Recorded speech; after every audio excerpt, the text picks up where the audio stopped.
Magnús, hvernig staðan á þér? Staðan bara mjög góð sko. Já. Líður vel og stefnir í gott ár sko. Það ekki? Að mínum mati. Já, svona. Ég vona það og stefna það. Hvað ertu búinn að vera úti í, 1,5 ár? 2 ár núna í janúar, eða í febrúar. Ég komin til Norrköping eftir nokkra mánuði á Landskróna í sumar. Já. Þannig að... Varstu í láni þar, já? Já, fór eftir hálft tímabil þangað. Spilaði alla leiki og... En núna, já, komin aftur til Norrköping og stefna á að taka tímabil þar. Já. Mikið samkeppni? Það er nefnilega mikið samkeppni, en það er það sem gerir þetta skemmtilegt, sko. Já. Það mínum mati allavega. Og þú tókst þarna sem Landskróna í fyrra, hvernig gekk það hjá okkur? Ég get nú ekki sagt að í liðinu gekk nú alls ekki vel sko. Ég kem inn í mjög erfiða stöðu þar sem liðið bara allar búin að ná í stig lengi. Það þjálfarvandræði, við erum með marga leikmenn meidda og sem voru nokkrir sem voru bara nýfarnir í sumarglugganum, mjög góðir leikmenn. Þannig að útlitið var mjög svart þegar ég kem, en hugsunum með þessu láni var fyrst og fremst að fá að spila á fínu leveli og innan Svíþjóðar. Þeir vildu það hérna á Norrköping.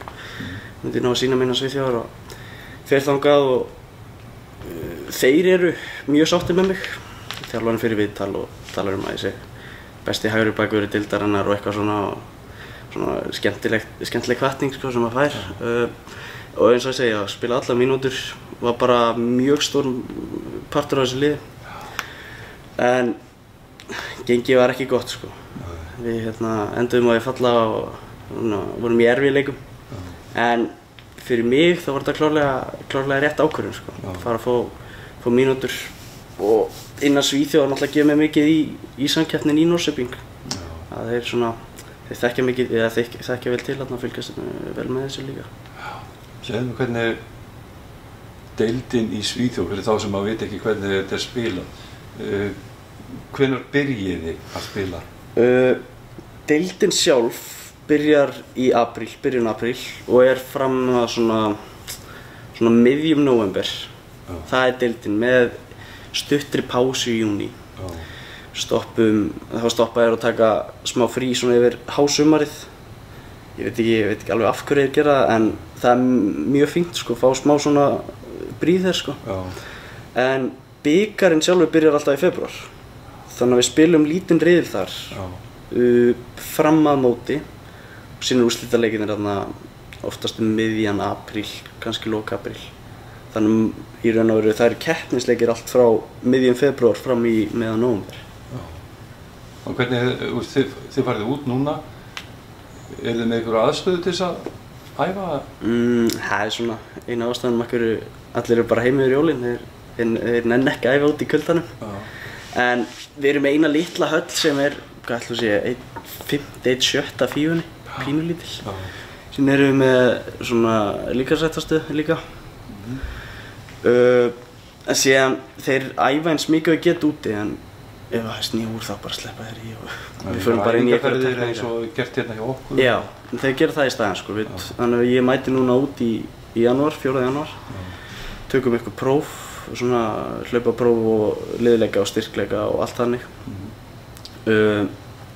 Æfum í 1, 2, 3 vikur held ég. Áður en við förum til Portúgal og tökum þátt í það sem er svona litlu móti þar, æfingamóti. Já, tökum þátt í svona litlu æfingamóti bara í raun og veru til þess að undirbúa okkur áður en að bikarinn byrjar. Líf atvinnumannsins í Svíþjóð, hvernig er það svona?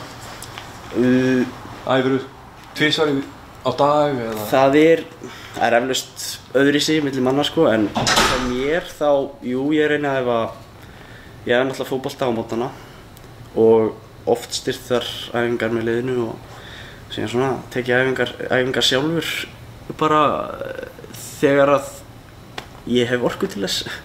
Ef ég er ferskur seinni partinn þá mæti ég bara að taka þær æfingu, ef mér finnst ég þurfa að hvíla þá ger ég það. Annars er ég búinn að læra mikið undanfarið. Kláraði Versló í sumar og stefna að byrja í háskóla núna í febrúar.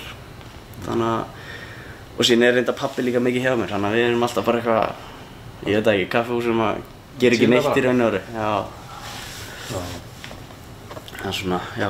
Hvað ætti að fara að læra? Ég stefni á viðskiptahagfræði í breskum skóla, fjarnámi. Já, ok. Og ég hef reyndar frá því að námi byrjar, það hef ég 16 ár til að klára. Þannig að ég held að sé ekkert stress á þessu. 16 ár? Einingarnar byrja að fyrnast eftir 16 ár, já. En já, ég ætla að læra viðskiptahagfræði, svona stefni örugglega í fjárfestingafræði eftir það. Já. Og svona hafa eitthvað fyrir stefni. Eitthvað fyrir stefni sem að... Já. Hérna, hvað ætlar að gera um áramótin? Heyrðu, ég ætla að mæta í áramótabolta hérna, fyrsta lagi. Já. Síðan hef ég ekkert planað svona miðjandaginn. Ég bara gerir vanlega eitthvað. Ekkert sérstakt. Síðan fer ég með fjölskyldinu upp í Kórakörðu til frænku minnar. Ætla við sprengjum ekki eitthvað á áramótaskaupið og bara höfum það notalegt, sko.